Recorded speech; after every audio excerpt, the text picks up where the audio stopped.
So thank you. Yes. Now, to our viewers, before we begin this conversation, we have the caveat that whatever is the views or remarks of our guests, if it's disparaging or is derogatory or not complimentary, that is the view of our guests. But this is a very interesting one because we have what we call a learned silk, a senior officer of Nigeria that understands the ambiguities of the law. So I think we're in for a very interesting conversation. So let me begin. Recently, we had a fireside chat with the foremost banking industry leader in the country.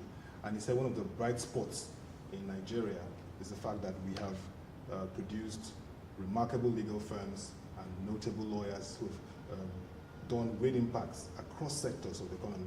I'd just like you to give us a perspective, like how we've seen the evolution of legal services firms supporting the professional services sector, contributing to the economy. How pivotal have they been to national and, by extension, regional economic development?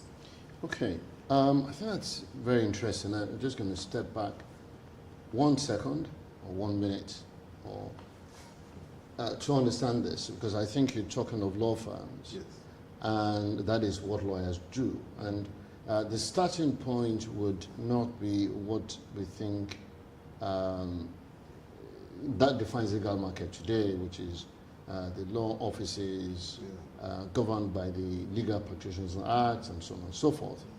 But to say that from time immemorial, we had the legal system and we had law firms, we had lawyers amongst us that helped in the development, in the settlement of disputes, yes, and helped in bringing wisdom to society. So if you go into the history of our old empires, you would find great philosophers, people that had a lot of wisdom that helped in shaping society. We had democratic institutions in our society well before influences from the Northern Hemisphere came. But having said so, we started to refine what we did as a people, and especially in respect to the law, with intermarriages and relations we had with our neighbors in those days. And then move fast forward to the first real major change in what we do. And that was from the two of the three great Abrahamic religions, Christianity and Islam, and with it, colonialism. Yeah. Now that has been the greatest shaper of what law firms are like today. And more so, the colonial English system of government is what then had kind of set the stage. And so, and then you spoke of professional services. So in that regard, you find that the first doctor here, 1847, in Nathaniel King, the first lawyer, second professional, Shapara Williams, 1855, first engineer, 1893, Herbert Macaulay, first accountant, Akintola Williams, 1947. And that kind of sets the stage for what we begin to see. And how is it that, that evolution from around that time, I would say from 1855, evolved to what we have today. And so what you would find is that the lawyers and the law firms, and I'll come to what law firms are in a second, the lawyers and the law firms have played an outsized role in our life, not just our economy, our political system, our economic system, our cultural system, our criminal system, our socio-economic circumstance, and everything that pertains to both our development and our growth. How do I say so? So when you look at trade with the Europeans, when the colonial period, a larger portion of what they did was shaped by lawyers of the time. They were, as you know, more or less the first to become professionals, going out there, helping to shape things, and who the expatriates dealt with. Obviously, there were teachers and so on and so forth. Yeah. And then you then begin to move forward to the struggle for independence. You go back and search the leaders, and most of the people that fought were lawyers. Fast forward to just pre-independence, And then you have the making of our laws, okay, which then determine how we operated as a people. And who made those laws? Were the lawyers. Who interpreted those laws? Were the lawyers. Who enforced those laws? Were the lawyers. So you begin to see how law firms had great impact on our economy. And as you then, go into what you said, it wasn't just national, also, I would say, global. Okay. Global because the system of laws that we had before was such that Nigerian cases were determined finally. Our Supreme Court then was in England, called the Privy Council. And cases coming out of Nigeria reached the Privy Council, and some that did not even reach the Privy Council were applied all over the Commonwealth, Australia, and so on and so forth. Cases that were used to determine land rights of the people, the rights of indigenous people, how things were done, were cases that had been decided in Nigeria. So that's one great impact. Second great impact is that we were contributing largely to the legal system of a lot of African countries. Even up until today, we send our judges to help in countries like Gambia, Sierra Leone. We helped in Uganda and so on and so forth. Yeah. Seychelles. Today, Canada, West Indies, you have Nigerian judges. And so we have done a lot to shape these things. And I know that there are Nigerian law firms that have helped to shape a number of things that are operating in the continent today. For instance, there is in motion a model infrastructure law for intercontinental infrastructure development. It was designed by a Nigerian law firm.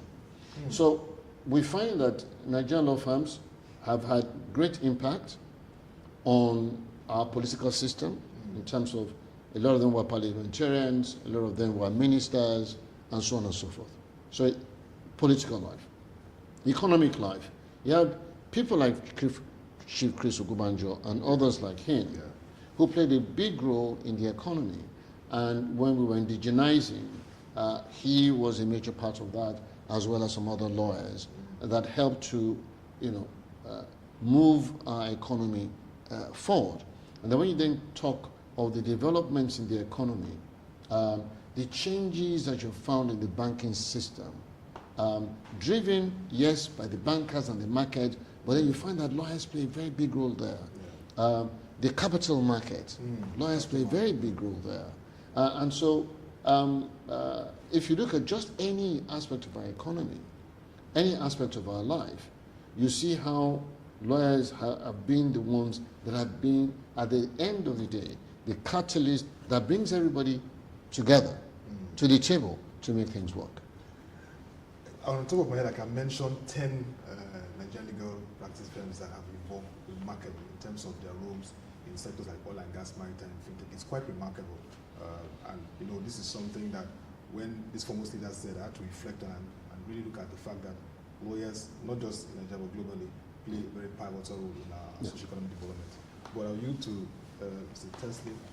Okay, thank you also. I'll just bat off your earlier question. In discussion with a few foreign investors, they've expressed certain concerns around sanctity of contracts in Nigeria. And when you dial back to an era, for instance, in the 80s, where Lagos started the Lagos Metropolitan Metro line, the contract total sum was around 689 million naira then. But because we did not respect certain aspects of contract, we found out that we had to pay a fine of 675 million naira, virtually almost the whole value of the contract that we could have just gone ahead and done anyway. Then we come back to certain more contemporary issues around the Lagos-Ibadan Expressway, for instance. And there are a couple of other similar examples.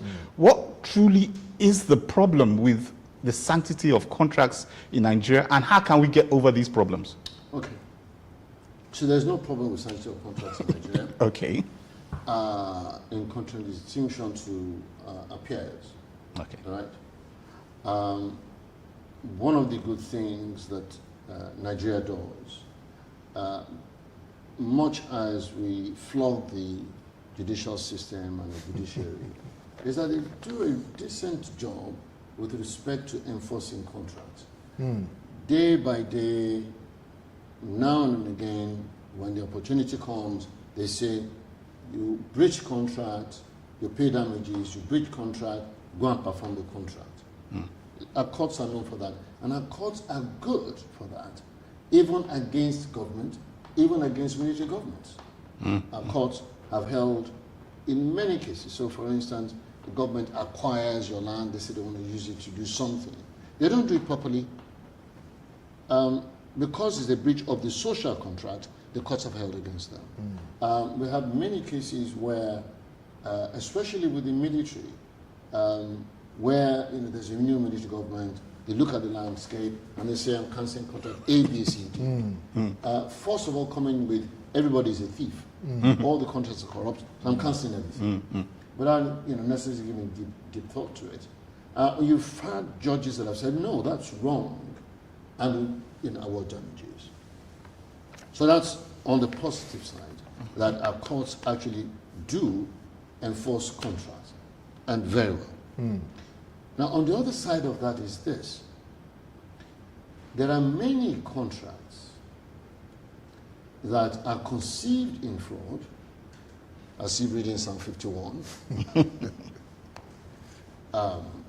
They are carried in fraud, born in corruption, and live in iniquity.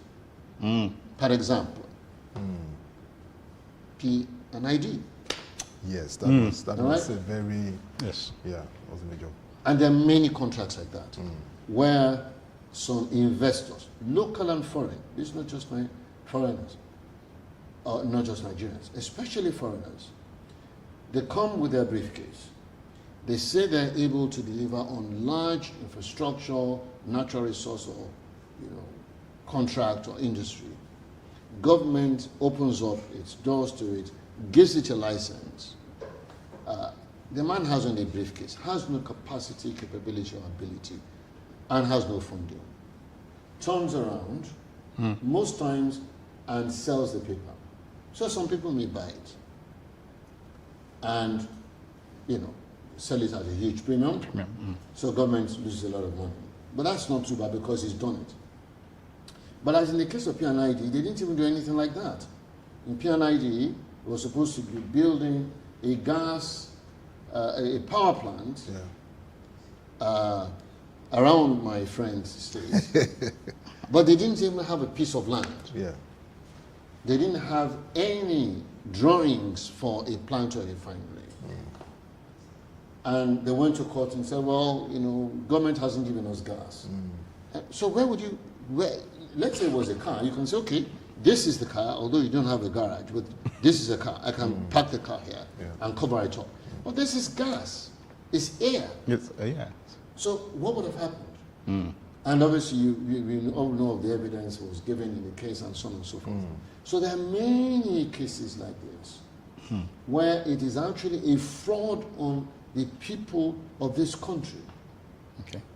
Where Nigerians and non-Nigerians come, forge documents, cook up documents, present contract papers, and have corrupt officials in government that sign along with them and present it. Now, a smart judge would see that and pick the pieces and say, I won't enforce this contract, as happened in P&ID. Yes. Now, mind you, an arbitration panel and 2 courts in England has said, enforce. Yes. Until Nigeria made noise that, hey, this is a fraud. Now, there's another one that was decided about 2 months ago, another fraudster who had tried to defraud Nigeria of millions and millions and obtained judgment in England fraudulently and tried to enforce. Again, thank God, Attorney General, current Attorney General, obviously knows what he's doing, went to fight back and demonstrate that, hey, court, this is a fraud. The court has said, let's open it up. Now, if Nigerian government didn't make noise, people will say, you see this country, Nigeria, they signed this contract they are not enforcing it. Yeah. So there must be balance brought to this thing, and the truth is that those contracts that are supposedly not enforced are largely contracts that are born in fraud or corruption. But then, yes, judges make mistakes. So there may be a legitimate contract which the court judge did not read well and made a mistake. That's fine. As they say, they are not infallible. They're like you and me. And then the third class of cases, and here I speak for judges, a judge is not allowed to make a case for a man. A judge must be impartial, independent, and be unbiased, and therefore take no sides, and can only decide what you bring to him. So if you say, I have 10 things, and this man took 9, and you come to court, well, you say I have 10 cars, he stole 9, and you come to court, or you have 10 Mercedes-Benz cars, he stole them, and you come to court, and you give evidence of owning 10 Keke Mawa.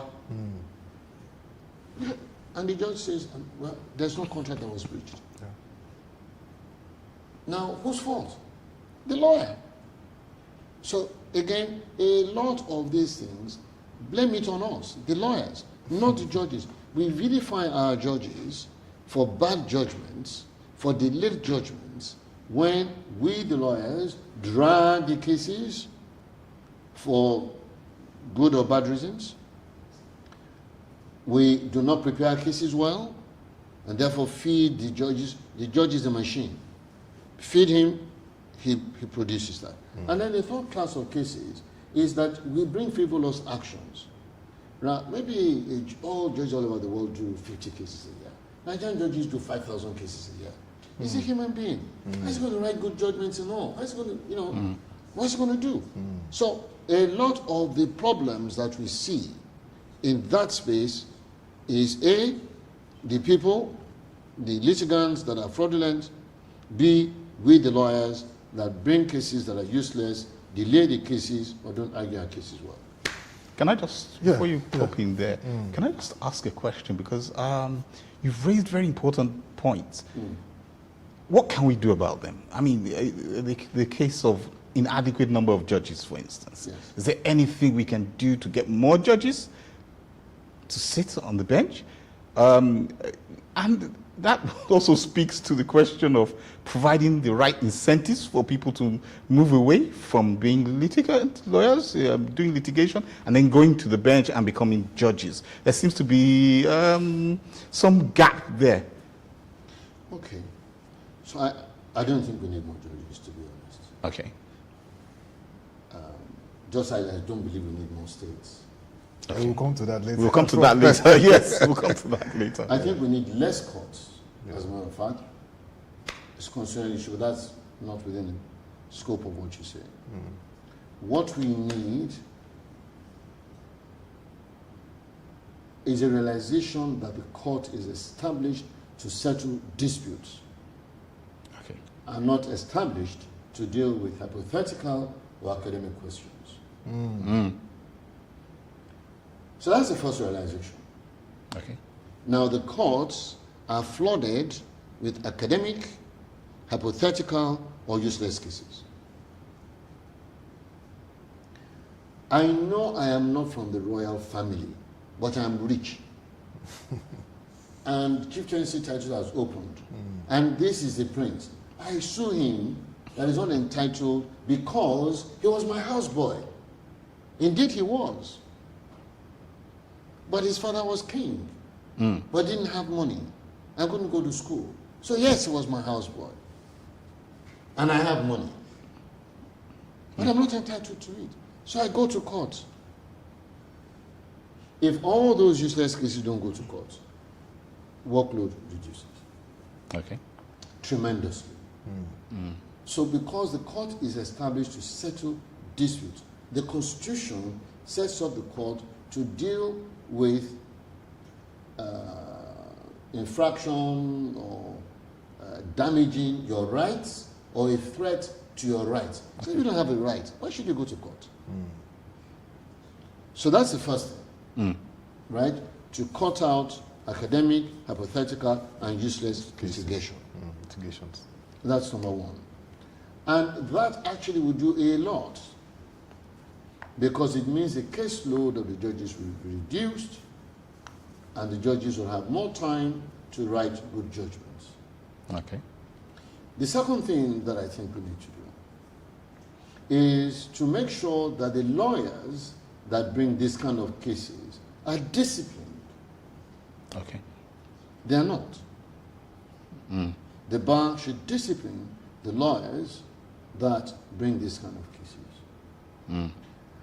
I would say the third thing is for the appropriate body that deals with judges to deal with judges that also abuse the system.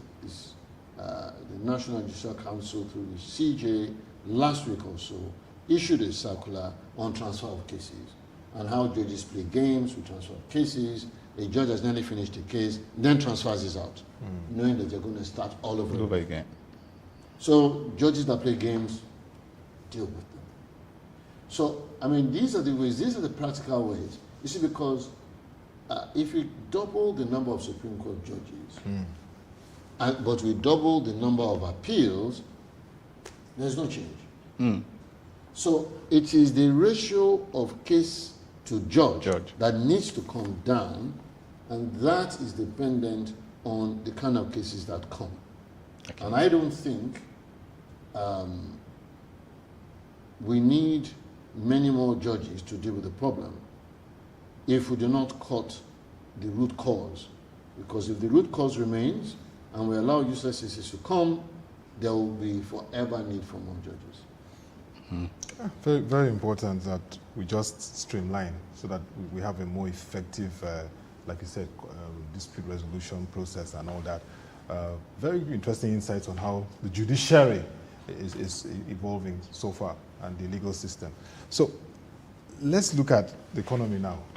2020, in the midst of COVID pandemic and all the challenges, Nigeria made a significant leap in signing the Company and Allied Matters Act 2020. It was just needed to really, really improve on our business environment, looking at issues around business registration, enhancing business activities, and for me, most importantly, lifting small businesses and formalizing the informal sector, which we've been talking about. So, Prof, I know that you're among those people that were at forefront of looking at this, and 5 years down the line, would you say that we've made significant impact in enabling the business environment, in formalizing the informal sector, and really lifting up small businesses? Unfortunately, I wouldn't say so. I won't give us a pass mark. Why? How much has the economy grown in the period? How well are SMEs doing today? That's the test. Has living standards improved? Has employment improved? Has the inflation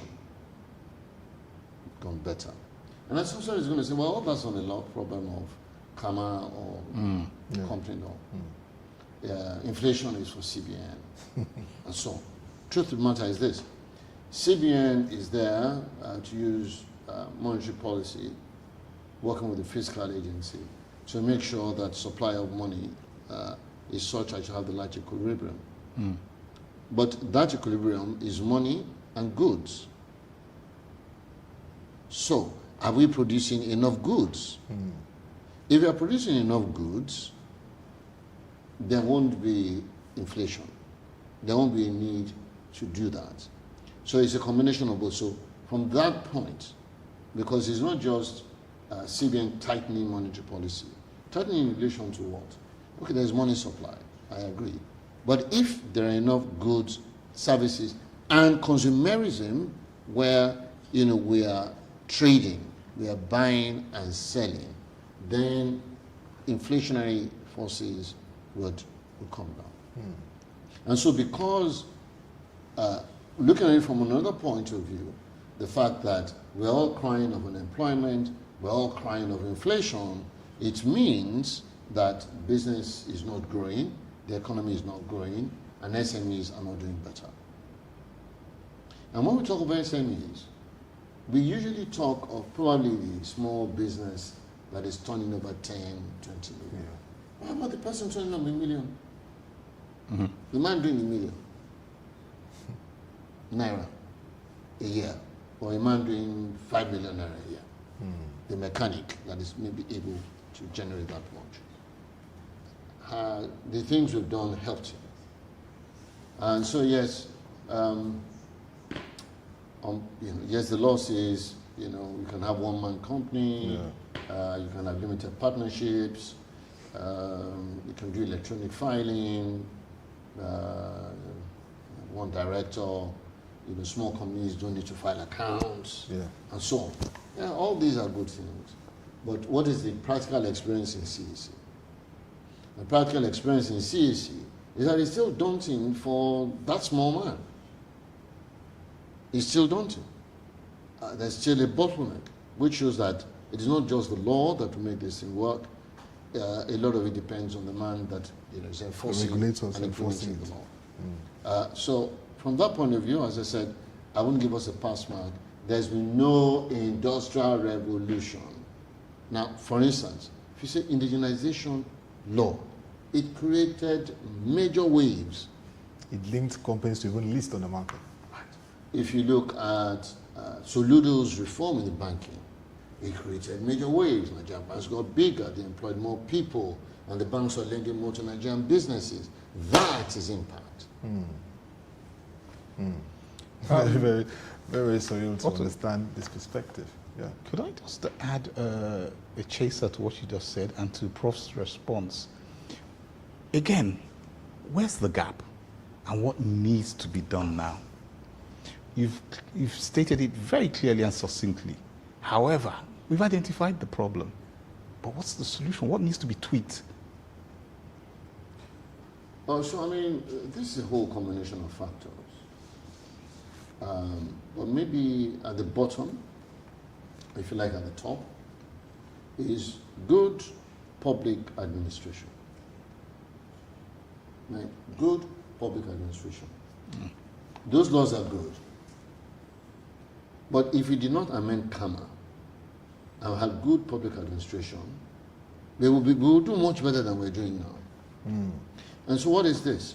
Now, we all complain of corruption, but it's not every civil service or public servant that is corrupt. That's correct. But we don't complain about mediocrity, which, sorry to say, is more or less more pervading in all of us, public and private sector. We do not seek excellence. Nigeria is a land that has all the combining factors that make economies grow. What? People, we have it, which is labor. Entrepreneurial spirit, we have it, which is beyond labor. Land, we have it. Natural resources, we have it. So what's missing? It is that diligence and drive for excellence. Okay. Now, we don't have that. Right? We are not able to export better than our neighbors because when we grow our cocoa, we don't grow it for the market we are growing it. Obviously that should change where we are growing it for our own market. But for the export market, they want commonality. That, okay, cocoa, I want 5 inch or 5 ounces. I don't want 5.5. No. Yeah. So standards. So how are we able to do things? You have a contractor who works for JB, Julius Baja, is a man that does the work. His lines are straight. Employ the same man to build your house, your line is not straight. Why? And that's what we see in the public service. That we do not have the passion and the excellence and the ownership that is needed to provide service. Because we are not served by our servants, we get these problems. And so the solution is good public administration. And how are we going to do that? Well, that's for the person listening to me, and the persons that you will talk to, and the people that will be talked to. It is in us. It is It is our right as Nigerians and our duty as Nigerians to do the right thing. It is the combination of what each one of us doesn't do well and what we do not do that combine to deprive us of the things that we need to make this economy the true gateway of Africa. To get to Africa. Okay, so just let me push it a little bit because you have answered the question. But there is a caveat that I would like to express, and that is Nigeria used to have an excellent civil service. Absolutely professional. I mean, in the 70s, the Nigeria's civil service was recognized as one of the best on the continent, at least. What happened? Where did we get it wrong? And how do we correct it? Because you talked about we need to improve the public service, but the public service has gone through various iterations. Present iteration is what we are with now. Now we're looking at the so-called golden days of the public service. How do we get back to that golden days and then move forward from there? Okay. So the public service in Nigeria was as it was in Singapore and India, where the best went to public service. Exactly. Where the public service was where you got the greatest laurels because you were more or less the last person who had the last say on every other professional in your field does. Those, exactly. So they were experts and they were proud of what they were doing. And I suspect that it started to decay, rather unfortunately, with our third coup d'etat. The first was in Ronzi, not much happened to public service. The second was by Gowon. Yes. Again, not much, shook civil service a bit. And then the third was Murtala Mohammed, the revolutionary who came with Obasanjo to shake the table, change society. And he had a gale of just sacking civil service. And I think he put the good, the bad, and the ugly together. And what that brought was, I think, a thinking in the minds of those in public service that the tenure in service that they had, they lost it. And because they had no security of a future, they decided to take care of themselves. Now, because before you joined the public service, you are highly respected. You know, all these government ambition areas, you get your pension, you do well, you get on boards and so on. But then someone comes and just sacks you. You lose your pension. If the immediate government sacks you, how many people are going to employ you as a director? So a lot of them found life difficult. And I think from that point, public servants started taking care of themselves, and I think that's where things just started to fail. And so what can we do is let us look at what we are doing today. Okay. Our budget. So we have our budget. Thank God, our current president has kind of pulling things back in the other direction. We're all complaining about these structural things he's doing, and one of is putting more money on capital expenditure than recurrent. But let's look at the recurrent expenditure. Where is all that money going? Because the civil servant is still not well paid. So when you look at our budget and you see you divide it into two, money they spend on building things, airport, road, seaport, new school, new whatever. And the other part is a bit of a voodoo to me. They have all kinds of heads. But the bulk of it is not to meet the human capital needs of the people, or the civil servants. So they have all kinds of heads in the affidavit or in the case we read in the papers of the former governor of the CBN, which spoke to his ESTA code, was in millions of dollars. The question is, why should one man get $6 million over whatever period, rather than that 6 million converted to naira and use it to increase the salary of public servants across board. So I think civil servants should be paid about what their contemporaries will get in the private sector. I'm not saying they should be paid like our bankers, Okay. but paid as every other average person, and paid a wage that makes meaning. You pay George 1 million or 2 million a month. I don't know how we expect them to survive. I'll expect them to be able to send their children to private schools, private universities, let them go to decent hospitals, ride a decent car. But they can't do that with 2 million. So we have to look at what this pay really is when we're defining our budget. And I think there's just still too much waste in the recurrent expenditure. Yes, of government. You find a lot of money spent on newspaper, cars. One public servant will have 10 cars. The judge has 1 car. I'm not saying the judge should have 2. But maybe the salary judge could be better. Maybe instead of having 40 cars in the governor's lodge, it should be 10 cars. And the money spent on those 30 cars spread around to pay public servants, and we can go on and on and on like that. Yeah. I mean, very interesting insight on how we should restructure our civil service, and of course focus on what will drive productivity is very important, Prof.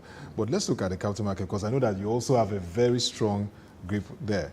I mean, at the last capital market committee meeting, first for this year, the Director General of Securities Exchange Commission acknowledged you and others who works in the capital market master plan implementation committee. That has elapsed 2015 to 2025. Now look at the new updated one to come. And of course, the expectation is that we have more listings, especially the public sector coming to list. We have investor protection and of course, wealth creation. So as we look at that next phase of capital market master plan, and of course, the current Investment and Securities Act 2025, what should we expect in terms of unlocking opportunities to the capital market? Are you excited about it? Because you talked about the camera which you're involved in and said we've not really hit the goals. Is this going to unlock more opportunities to the capital market? Well, it should.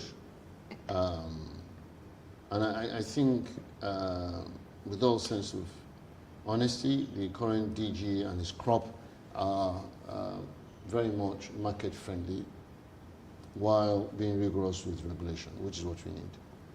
But there's still a lot more to do. The SEC has to enable its market. So when I graduated 45 years ago, the few merchant banks that had the best bankers, and this is the best place to be, and the few investment bankers and stockbroking firms were doing much better than the commercial banks. It was more fun to be in IMB than to be in National Bank. That's true. Wow. Very true. Yeah. More fun to be in now Merchant Bank than to be in Savannah Bank. Much greater fun to be in FCMB, to be elsewhere. And that was because the merchant banks were making a lot of money, Yes. and a lot of impact, as you mentioned, digitalization. They were taking, getting companies listed and raising money for companies in the debt and capital market in a manner that was sustainable, and we could see direct impact on businesses growing. Industries were getting bigger, and so on and so forth. But unfortunately today, it's not necessarily the same. The rate of growth that we saw then can't be compared to the rate of growth that we see now. Obviously, the capital market can't do it alone. Other factors combine to determine whether an investor is going in. But to the extent that the capital market is probably the best means by which you are mobilizing capital from the public and allocating it efficiently for use for scale, for long-term money. Yes. because when you look at the banking market, they also mobilize money. But They it's allocate short it, term. but it's short term. Short term, yes. We So need the long-term guys that capital. and what you need, to build the Dangote refinery, you don't, it will be difficult. Only a few that have 25 lines like Aliko Dangote can do that. Yes. So we need the capital market to be a lot more active, and so that some of our national assets, like NNPC Yeah. or NLNG, can go there and raise money because the money exists. Now, this government, a few months ago, issued the first domestic dollar bond. It went out to raise 500, it raised over 900. That's true. That's correct. Domestic. Yeah. Most of the money that was raised for the power sector was local money. Most of the money that is being raised in oil and gas is domestic money. But it's still largely banking money, which is short term. So you can imagine if those guys are able to raise that money from the capital market. So the capital market needs to focus on how it can attract more money coming into it and has conditions that makes it easier for people to come.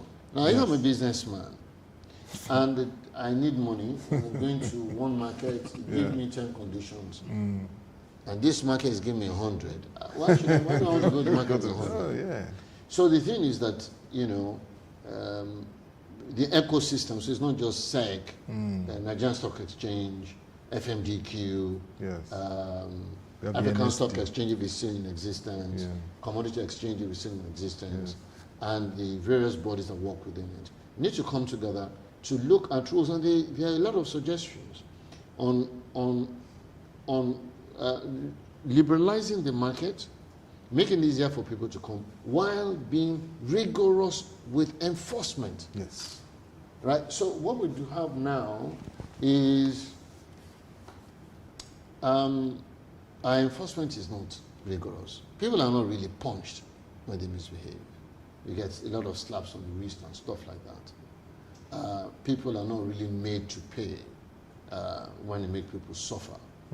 Yeah, just some punishment.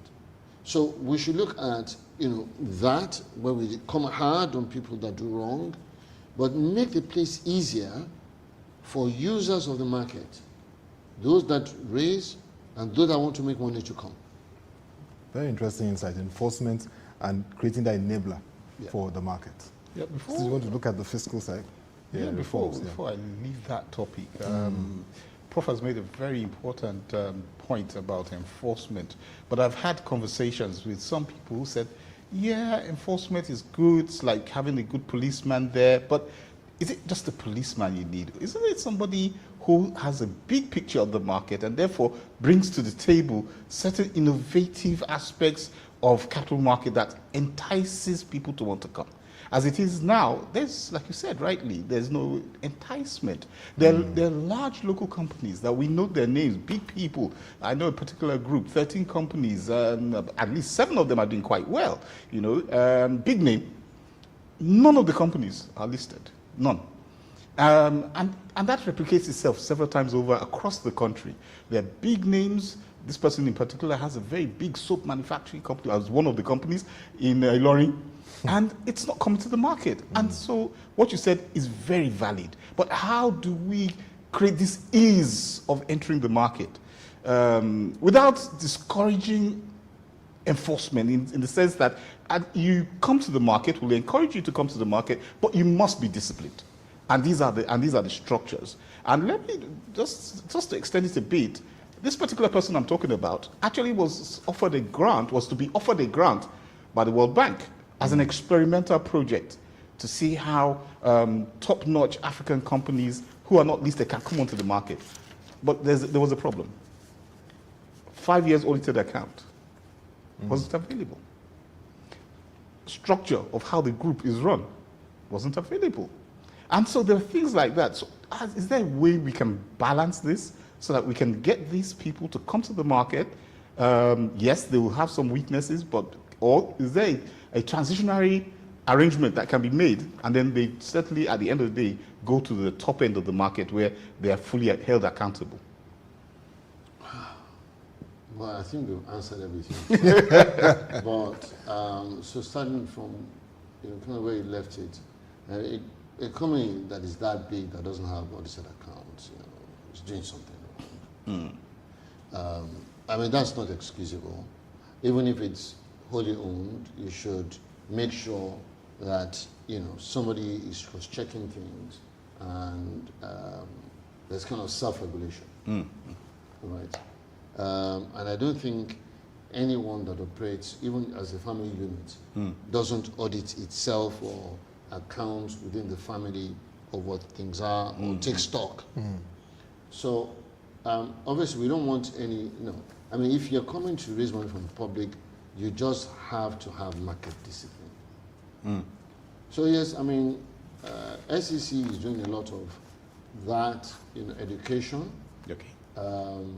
A lot more needs to be done, clearly, but I think Nasimas of this world and Mans of this world, they need to also do more by educating their own people.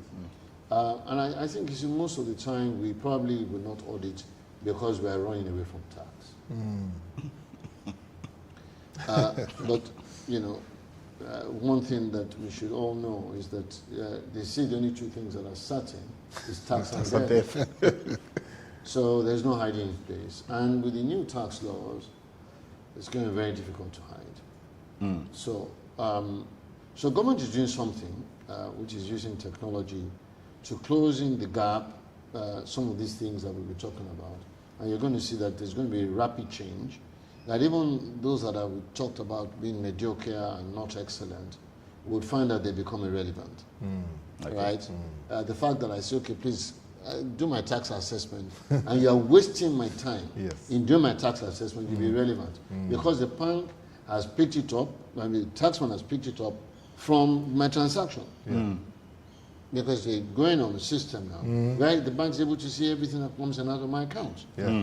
So the AI does my computation, sends it to me, I look at it. I don't need to talk to you again. So, coming back to the point, I agree with you, and I think the point, needs to be made that government must be, and all its industries must be enablers. Exactly. That's the function of government.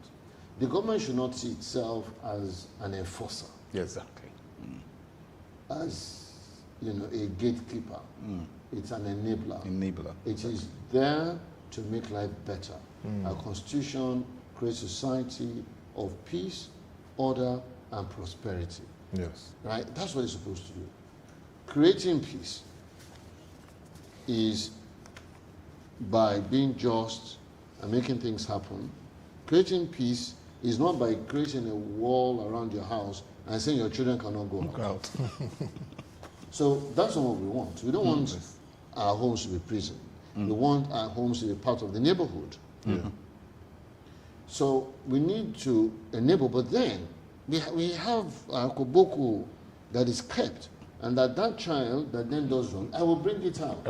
I am driving my child with love, but I have my koboko that when the child goes wrong, I do not spare the rod. So, yeah, we need a police that is our friend and not a police that is our enemy. And speaking about tax, you want to just 1 minute engage Prof on the current Tax Reform Act? Yes, we have a new, let me say a brand new, as Nigerians would put it, tax act. This act has taken quite a long time in coming. But what would you say, I can guess it because of what you have said earlier, what would you say about how important this tax is to unlocking opportunities within the Nigerian economy? Do you see some very sterling qualities of this act that will you've talked about pushing the economy and just enable the economy. Does this tax act do that? Okay. This act helps the government, it doesn't help the people. Okay. Helps the government, but not the people. In So what case? it's going to tax to GDP is about 11%. which Yes. is low. It will take it in a few years to 18, 20. Fantastic. So there's more in the treasury, and therefore government is able to do more in public service. Pay public servants better, build better airports, and so on and so forth. Okay. Fantastic. But we need the economy to move. And you know, the businessman that you spoke of who is not doing up his account is because he's afraid of the taxman. Yes. Good thing.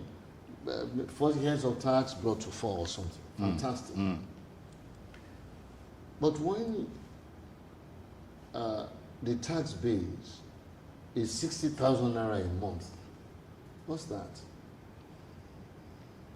It doesn't have any SME. That's not any SME. And the way they've done it now, it means all those vulcanizers, hairdressers, carpenters, mechanics, welders, painters, that are doing small business. And we're not necessarily paying tax. We're not pay tax. Because the base is now 800,000 naira. So Yes, 800. yeah, you may say it's been increased from 500, but has the exchange rate not tripled? You've gone from 500 to 1,500. And inflation has gone from over 7 to 10 to 20 to 40. So why haven't we got that multiplier effect and then a factor to then create incentives? So I personally think the base is too low. Okay.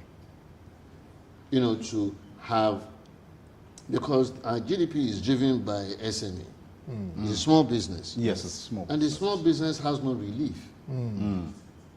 Because don't forget, this is one man's tax. Anybody that is doing business is doing it in a part of Nigeria. That part of Nigeria has another 2 levels of taxes that come to hit them. Local government will hit you, state government will hit you, and not at 1 point. They then have different taxes that they hit you with. Okay, when the federal government cannot do anything about state and local governments. But we have the joint tax board where they can talk to themselves. We have the National Economic Council where they can talk to themselves.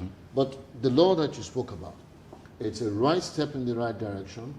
But it has, and I think it has done a lot because you know how hard it was to get it passed because of opposition on some major issues. Yeah.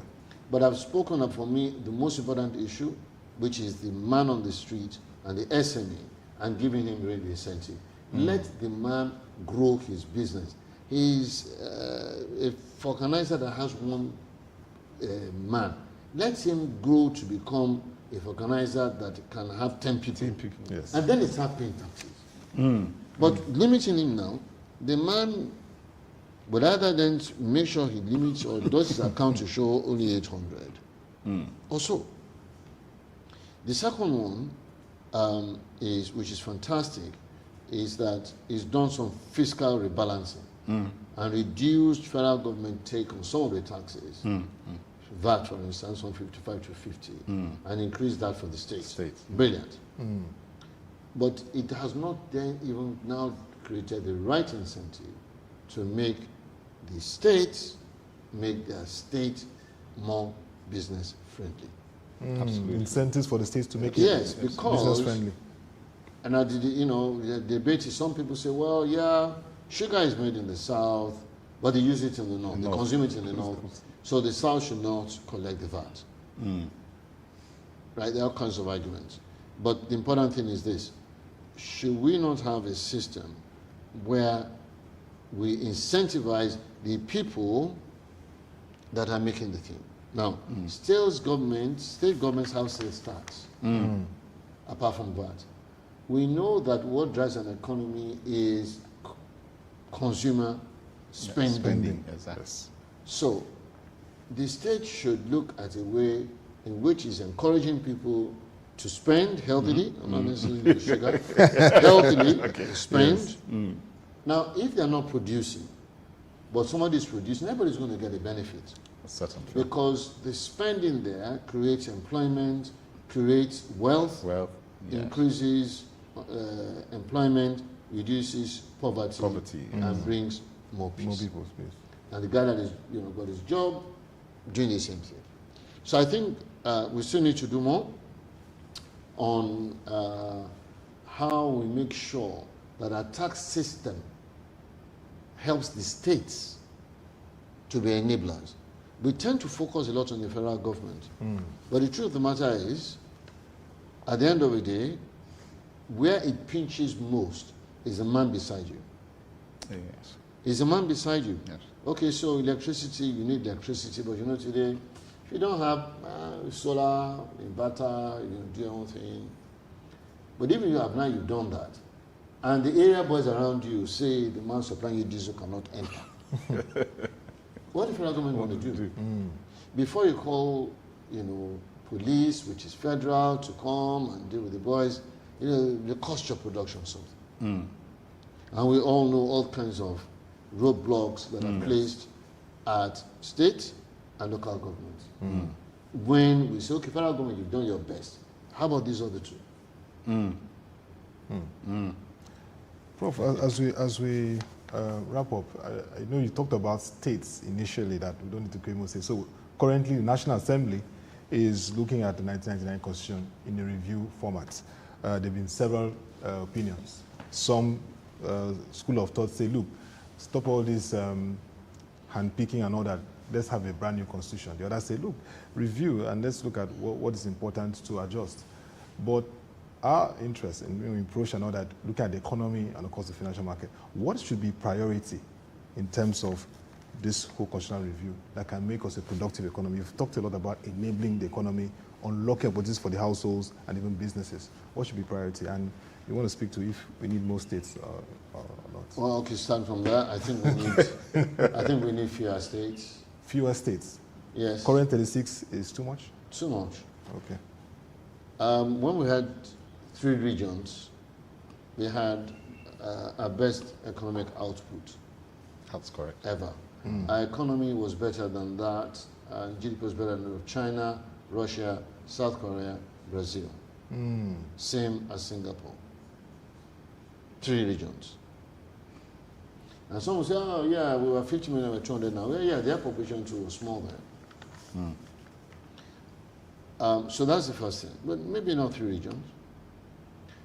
But they have, I don't know, few provinces in Australia and in Canada. Some may say, well, in America, which is about our size, they have 50. That's true. But there's a history to how that is. I think we don't need as many states simply because, not because the states are not viable. They are viable. Yeah.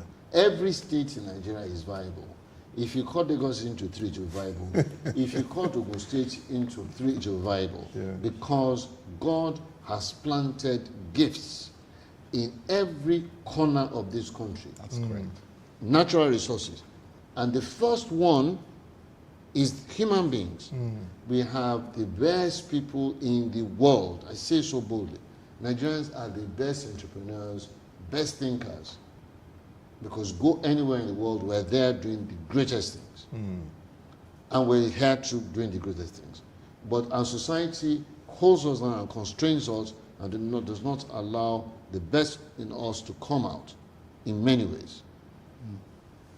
The second thing that God has given this land is what is under the ground and up above us. You got sunlight, which is power, and you got what is below us. I don't know, just limitless. So anywhere you go, there is something you can make money.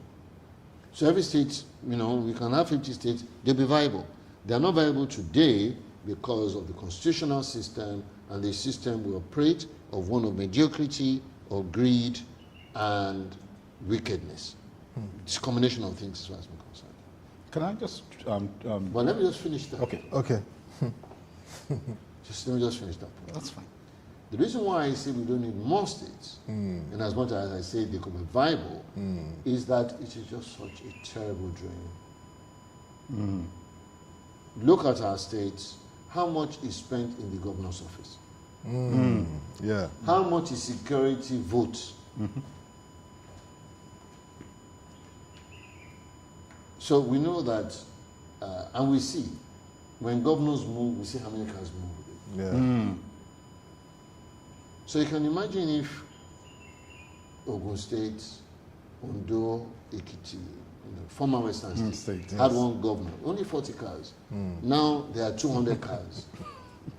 That means 200 cars to fill, to repair, to buy, and so on, and to be hangers on, to be drivers, and so on and so forth. And we know what security vote is for each state. Yes. But we don't know.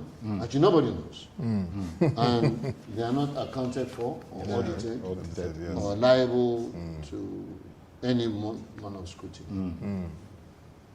So that's why I would say, we shouldn't do it. Okay. Yeah. I just wanted to take off on what you had said, and a friend of mine gave me an interesting story. He said, see, all the other countries in the world went to God and were complaining bitterly about Nigeria. That you gave them, like you just pointed out, light, the law of sunlight, their resources in the ground. He said, God now laughed.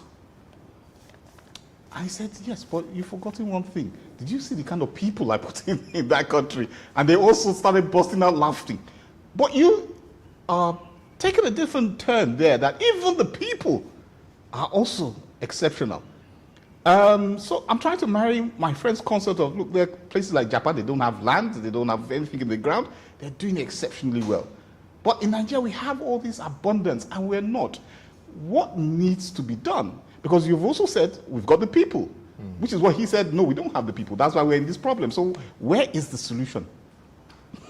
The man that spoke to you is a person of intellect and able to process things and come to that conclusion. But it is a fact. This is a fact. Okay. That all over the world, you have Indians and Chinese, you have Nigerians. And a disproportionate part of people of color that are doing best are Nigerians. Yeah, Nigerians, that's correct. It's not my say-so. It is the statistics published by various countries. Nigeria is supposed to be the most educated immigrant community in the United States of America. Not China, not India. You're correct. Not Japan, not Latin America. Nigeria. So it cannot be true. You can see the entrepreneurial spirit here. Nigerian music is driving music Worldwide. Yeah. Exactly. Nigerian fashion is driving fashion Worldwide. Yes. Correct. Right? You're correct. So, I'm sure I don't agree with this person. But in us, but then this land is the promised land of God. It's the promised land. And what was the promised land? God said, you are my people. I am your God. I promise you, this land is your own. But when you go there, don't worship any other God. Don't worship any other God. Don't worship their gods. And don't do bad. Okay. What are we doing in this land? The very opposite. As in our forefathers, we say we worship God. So Solomon, and Rehoboam his son, and Jeroboam, who was king of Israel, they all had God. Then they were following the gods that they met in the land. And this is not, I'm not talking of traditional religion. We are following the God of money, the God of wickedness, the God of mediocrity. That's what we are following. In as much as we probably have the greatest per capita of Christianity in the world. Probably have the fastest growing, religious community in the world. In the world, correct. Plenty Muslims, plenty Christians. We give Boku. There is a new CAC, if you do statistics of growth of church, probably the fastest growing sector of the growth of religion, fastest growing sector of the economy. And what is it doing to GDP? What are our churches doing? What are we doing with all the money we're raising? The people that they are copying, they raise money, they used it for a purpose to make life better for the people. Paul and Co. and Lydia, and the ladies will come together, put together everything. They share. Everybody is fine. What are we doing here? Right? We're building policies and riding luxury cars and wanting to be like governors or like presidents. That's what we're doing. So even for those that are not worshiping that God, they are departed from what God says. So, submit to me. Humble yourself before me. So we're doing all these things. And look, I'm not talking of any head of church or head of mosque or jail. All of us are so enmeshed in a rat race to nothingness, forgetting that we are in a rich land with rich people and great intellect and with God on our side, and therefore with the ability to be the best race in the world. But we're squandering these things. And so this is both philosophical, it's theological, and it's experiential. Because you can see, you can feel it, and we all know it. We're all Nigerians. We go abroad. All our leaders go abroad, and they're all going abroad. What for? And they see these things. Why can't they do those things here? Yeah. Prof, very interesting conversation, but let me just give you 1 minute, your closing thoughts on rule of law, investments, and a thriving Nigerian economy. You said several things about enforcement, you said several things about enablers.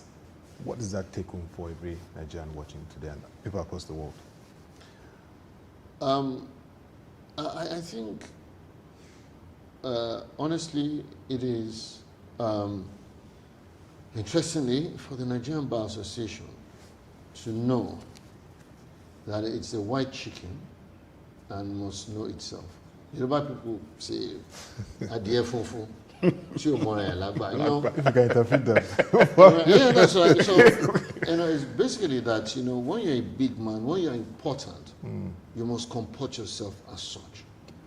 And so the Bar Association today is not comporting itself as a major catalyst of economic growth and development. And that's what we are. So the legal system, the key stakeholders must drive that whole process. Yes. And that's important. And the most important are the lawyers, not the judges. It is a lawyer that becomes a judge, not the other way around. Not the other way around. And of course, you're in the ecosystem from the legal to academia professor. And on the side, talked about some things about ecclesiastical. You're also a clergyman, a notable clergyman. So it's very interesting having this conversation with you. Professor Konyinsola Ajayi, Senior Advocate of Nigeria, partner Olaniwu Ajayi legal firm. Before we go, I was going to ask briefly, like I asked one of our guests, being a lawyer, was it your father, your great father, Olaniwu Ajayi, was it that he said, you have to be a lawyer, or it was a passion? No, he didn't. It was a passion. It was a dream. It was a dream. Great. We appreciate what you've done, continuing the legacy and what other Nigerian legal firms are doing and pushing in our country. Thank you once again, Professor Konyinsola Ajayi, Senior Advocate of Nigeria, for this interesting session. Thank you Rule very of much. law, investment, and the thriving Nigerian economy. A lot to unpack. I thank you very much, as I'm grateful to those that have taken time to listen to our conversation. Yes. Thank you very much, sir. Thank you very much. Thank you too, Mr. Tessin Shitabe, Director of Research Proshare, for making this very interesting and engaging. Thank you very much. Thank you very much. To our viewers, as we wrap up now, just want to let you know that on Tuesday, July 15, 2025, Proshare will be hosting the 4th edition of its Economic Conference webinar. The theme is Nigeria's Reform Path and Transition Gaps, the Economics of Renewed Hope. It's scheduled to hold by 10 a.m. I'm going to have policymakers, I'm going to have economists and experts looking at the economy, and of course, there's a lot to unpack. So all you need to do is log on to our website, follow our social media handles to register and be part of that conversation. I believe you've learned a lot today, and if you want to also watch this very interesting edition, you can log on to our website too and follow our social media platforms as we continue to look at ways to push our economy to great heights. Thank you for being part of this conversation. I'm Mutu Abasekong, and bye for now.